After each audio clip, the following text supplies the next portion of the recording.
Thank you, Jaydev. Ladies and gentlemen, and let me add my congratulations to you on the establishment of the Center for China Analysis and Strategy. This is, as other speakers have said, a very important step in the direction of a better understanding in India of China. And there certainly is a need for this, and for an institution which is devoted exclusively to understanding China. Jaydev is an old friend, a professional colleague, and having worked together for many decades, I have no hesitation in saying the center is in very good hands. I'm sure we'll do well. It's necessary also because China occupies so much of our mind space in India. If you just measure by newsprint or TV time, there's a lot of space for instant commentary. But there isn't that much serious professional academic effort devoted to it. And I think we really need much more of that. So I welcome what you've done. What I thought I'd speak about today is really the strategic significance of India-China relations, which has implications for China's place in India's grand strategy. In other words, how China affects our quest to transform India. Because to my mind, that's the key for us. For our question really should be, once we understand what's going on in China, which is not easy, I'm not saying we understand it, but why does it matter that we understand what happens in China? Because it affects the way we can transform India, and one way or the other, that is only going to get more important, as you can see from what was said by the scholars before us. In geopolitical terms, India and China today constitute a large, heavily populated landmass of relative political stability and economic vitality and growth in the Asia-Pacific, surrounded by considerable uncertainty. And the flanks of this island of relative stability in West Asia and Central Asia and East Asia are witnessing increasing turmoil. On these flanks, we see sharpened territorial disputes, rising ethnic and religious conflict, and spreading extremism and terrorism. At the same time, the world economy's prospects remain patchy, and whatever recovery there is pretty weak. So with their relative stability and growing national capacities, India and China are potentially a strong stabilizing force, a factor in this rapidly changing geopolitical landscape. If it is our desire, each of us, for our own national reasons, to achieve the ambitious domestic tasks of development and transformation that we have set ourselves, then frankly, it is in India and China's common interest to continue to anchor stability in the midst of turmoil. And success in these tasks in our domestic tasks, will in itself be a major contribution to international stability and progress.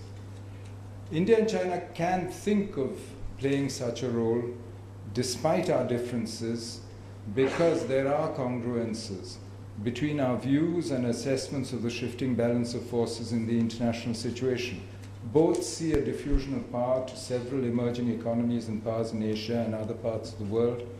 While the shorthand for this phenomenon is multipolarity, it is in reality a much more complex and multi-layered phenomenon to which powers are reacting by hedging, by balancing, and by multi-pronged diplomacy. For their part, India and China are far too large and independent to either contain one another or to be contained by any third power or group of countries. India's policies have been driven by a quest for strategic autonomy on issues vital to India. And as a corollary, India is not and will not be part of an alliance system. To that extent, and just to that extent, Indian and Chinese worldviews are not in fundamental contradiction today. In the peripheries that we share, in Central Asia, West Asia, and Southeast Asia, and in the maritime space, from the Indian Ocean to the Western Pacific, there are both convergences and divergences between India and China. Among the convergences, some of which were mentioned, we both depend on West Asia and the world for crucial energy supplies. And we've invested together in sources of energy around the world, and are discussing energy security in our strategic economic dialogue that began 2 years ago. Secondly, security of sea lanes that bring that energy to us and that carry our international trade is important to both countries. And both have worked together in the international naval effort to combat piracy off the Horn of Africa. And we've agreed to begin a maritime security dialogue between us. Thirdly, fighting the rising tide of extremism in our shared periphery is in our common interest. And the transition in Afghanistan, cross-border terrorism from Pakistan, rising extremism in West Asia affect both of us, both our societies. And we have therefore been sharing assessments and consulted on these issues so as to arrive at a correct understanding of the risks. And it is in the same periphery that both India and China are most sensitive, as issues here affect our core interests of territorial integrity and sovereignty. And here lies the real test of Indian and Chinese diplomacy and our ability to work together, handle differences, and compete and cooperate all at the same time. On issues of larger global governance and order, which were mentioned, the regimes and norms that guide international behavior, we have each actually worked within the post-World War II Western order, the main features of which still dominate the political organs, like the UN Security Council, even though it doesn't meet our needs optimally. And this is an area where clearly much more needs to be done if our positions are to be even congruent with each other. Economically, India and China have been among the greatest beneficiaries of the two post-Cold War decades of free flows of capital and an open international trading system. That now seems to have come to an end after the 2008 economic crisis.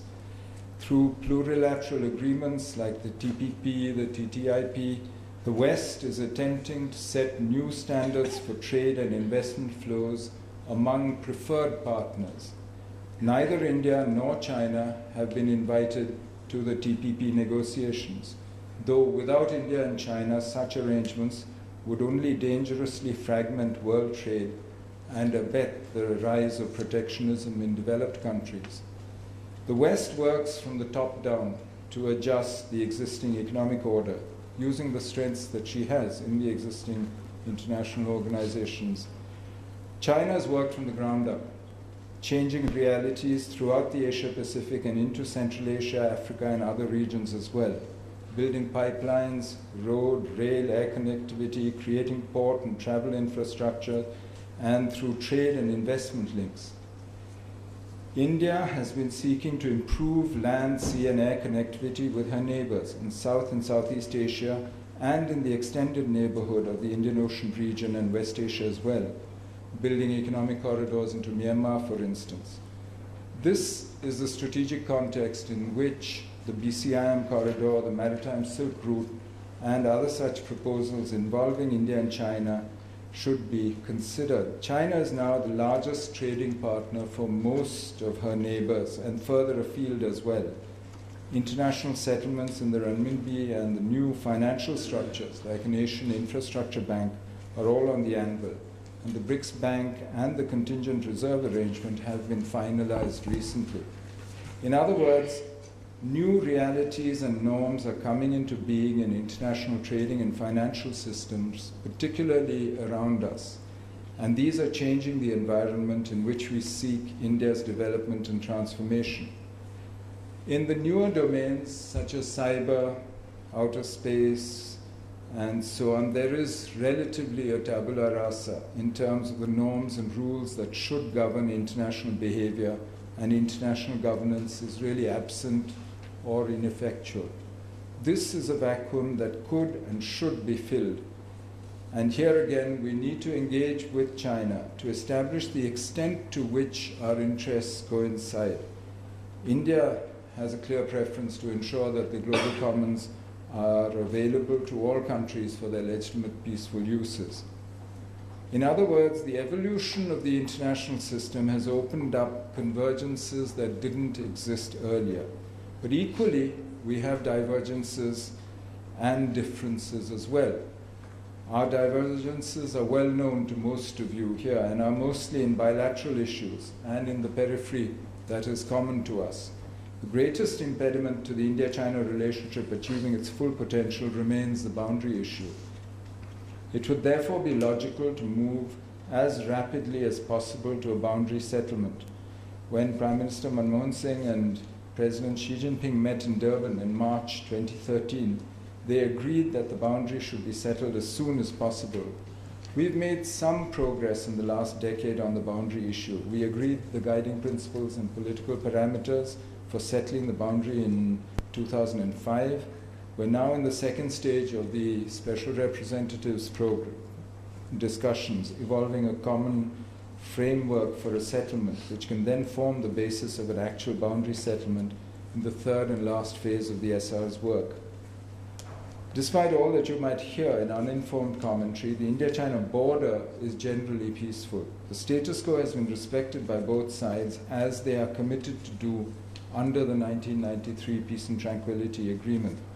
When there was a unilateral change, as in Depsang last May, agreed mechanisms worked and restored the status quo within a few weeks. So why is there disquiet in the Indian public mind about the boundary? Partly it's because this is indeed the largest such dispute in the world in terms of area. We have not settled the boundary for over half a century, and we have an unfortunate history to come to terms with. Both sides have improved their border management, the posture, and the infrastructure on their side of the LAC over several decades. And to maintain peace and tranquility, even as new equilibriums emerge, has therefore been a continuous process. Hence the series of confidence-building measures and agreed operating procedures since the 1993 BPTA. These include standard protocols for behavior in areas where we have different perceptions of where the LAC lies, and we're now discussing a code of conduct for troops on the border and have stepped up direct contacts between the two militaries. You're aware of the other bilateral issues, such as transborder rivers, Chinese presence in POK, and so on which we have discussions going on with China. We also have issues like the trade imbalance. Here again, the picture is mixed. Over the last 2 decades, our trading relationship with China has developed rapidly as a source of cheap goods for the Indian market that has fed the Indian consumer revolution. China is now our largest trading partner in goods. She could also be a major source of investment, capital goods, and infrastructure in India. The strategic economic dialogue between our two countries that began 2 years ago is examining how to realize this potential. Clearly, if we are to do so, we must also address the adverse trade balance against India, which has reached unsustainable proportions. We should move to diversify trade, find means of balancing the current account, and open Chinese markets to Indian services, pharmaceuticals, and agricultural products. In the periphery that's common to both India and China, we have begun a process of dialogue and engagement. We're discussing the evolving situation in Afghanistan, counterterrorism, and the situation in the region as a whole. As you know, India believes that the time has come to build an open, rule-based, inclusive regional security order in the Asia-Pacific. Such an order would take the edge off territorial disputes and hotspots in the region, which in our view should be settled peacefully through negotiation and in accordance with international law. On all these issues, in the last decades, both countries have shown an ability and willingness to address and manage differences, keeping their larger strategic interests in mind. In sum, given both convergences and divergences, this is a relationship with considerable unrealized potential, where both cooperation and healthy competition occur. The list of areas where India and China can and do work together has grown in the last 2 decades based on the understanding that was forged during Prime Minister Rajiv Gandhi's visit to China in 1988. Differences to prevent the development of our relations where they are in mutual interest. And this process is premised on an understanding that we do not interfere in the other's internal affairs and that we show sensitivity to each other's core concerns. I think it's also clear from what I have said that India-China relations have considerable significance for our attempt to transform India. The two countries have an agenda for the relationship which is wide-ranging and substantive, resolving bilateral issues, putting our bilateral relations in a global and strategic perspective, and working to realize the strategic significance of these relations, contribute to our development, help to stabilize the Asia-Pacific region, and influence the architecture of global governance. So with these few words, let me once again wish the Center for China Analysis and Strategy success in achieving the ambitious missions that it has set to itself. All the best. Thank you.